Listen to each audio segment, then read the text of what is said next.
Hello friends, मैं हूँ आशीष और स्वागत करता हूँ फिर से एक नई जानकारी में। दोस्तों, रेगुलर हम कोई ना कोई अच्छी इन्फॉर्मेशन आप सबके लिए लेके आते हैं, एक अच्छी जानकारी आप तक शेयर करते हैं ताकि आप जो न्यू गाइडलाइन गवर्नमेंट की आ रही है या फिर कोई स्कीम आ रही है उससे आप अपडेट रहें। तो आज की वीडियो में हम बात करेंगे फार्मर रजिस्ट्री के विषय में। बहुत तरह की चीज़ें इसमें सुनने को आई हैं। तो किसानों का डेटा क्यों लिया जा रहा है, किस लिए फार्मर रजिस्ट्री इम्पोर्टेंट है, वो हम आज की वीडियो में आपको बताएंगे और बेहतर तरीके से इस पर चर्चा करेंगे। तो चलिए वीडियो को स्टार्ट करते हैं। चैनल में नए हैं तो चैनल को सब्सक्राइब कर लें, लाइक करें, शेयर करें दोस्तों के साथ ताकि उन तक भी ये जानकारी पहुंचे। आपको बता दें कि सबसे पहले ये जानना ज़रूरी है कि फार्मर रजिस्ट्री है क्या। कृषि क्षेत्र किसी भी देश की आर्थिक संरचना में महत्वपूर्ण स्थान रखता है।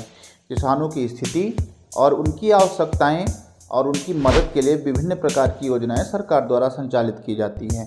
इनमें से एक महत्वपूर्ण पहल जो है कृषि फार्मर रजिस्ट्री की गई है, जो किसानों की पहचान और उनकी ज़रूरतों को सही तरीके से समझने और उन्हें तरह तरह की योजनाओं का लाभ देने के लिए ये फार्मर रजिस्ट्री बनाई गई है। यह रजिस्ट्री न केवल किसानों के लिए लाभकारी है बल्कि सरकार को भी उनकी कृषि संबंधित डेटा को व्यवस्थित और संरचित तरीके से एकत्र करने में मदद करती है। सबसे बड़ी बात यह है कि जो फार्मर रजिस्ट्री है इसका मुख्य उद्देश्य किसानों को विभिन्न सरकारी योजनाओं का लाभ उन तक पहुंचेगा।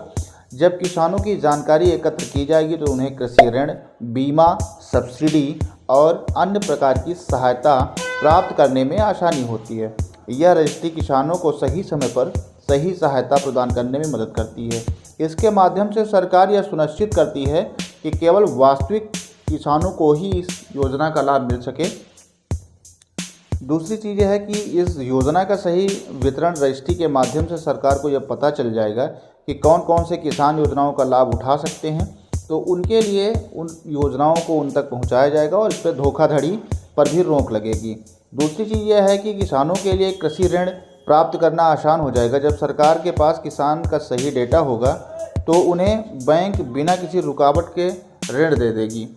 तो तीसरी चीज़ यह है कि किसान अपनी फसलों को प्राकृतिक आपदा से बचाने के लिए कृषि बीमा करवा सकते हैं। तो रजिस्ट्री के माध्यम से सारी चीज़ें उचित बीमा कवर प्राप्त करने में मदद मिलेगी। अगर किसी भी यंत्र को परचेज करना है तो उसमें सब्सिडी का जो योगदान है गवर्नमेंट की तरफ से वो भी किसानों को दिया जाएगा।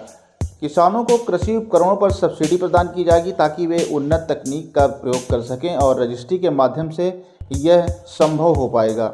अब आपको अगर रजिस्ट्री करानी है तो अधिकांश राज्यों में किसान रजिस्ट्री ऑनलाइन की जाती है।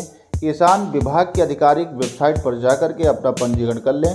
कुछ स्थानों पर किसानों को अपने निकटतम कृषि कार्यालय, पंचायत कार्यालय में पहुंचकर भी इसका पंजीकरण करा सकते हैं। आपको बता दें कि पंजीकरण के बाद संबंधित विभाग द्वारा किसानों की जानकारी की जांच की जाती है। यदि सरकार जानकारी किसान की सही पाई जाती है तो रजिस्ट्री पूरी हो जाती है और रजिस्ट्री का प्रमाण पत्र किसानों को मिल जाता है। रजिस्ट्री के बाद किसानों को एक प्रमाण पत्र प्रदान किया जाता है जो उनके रजिस्टर होने का प्रमाण होता है। यह प्रमाण पत्र सरकारी योजनाओं के लाभ प्राप्त करने के लिए आवश्यक होता है।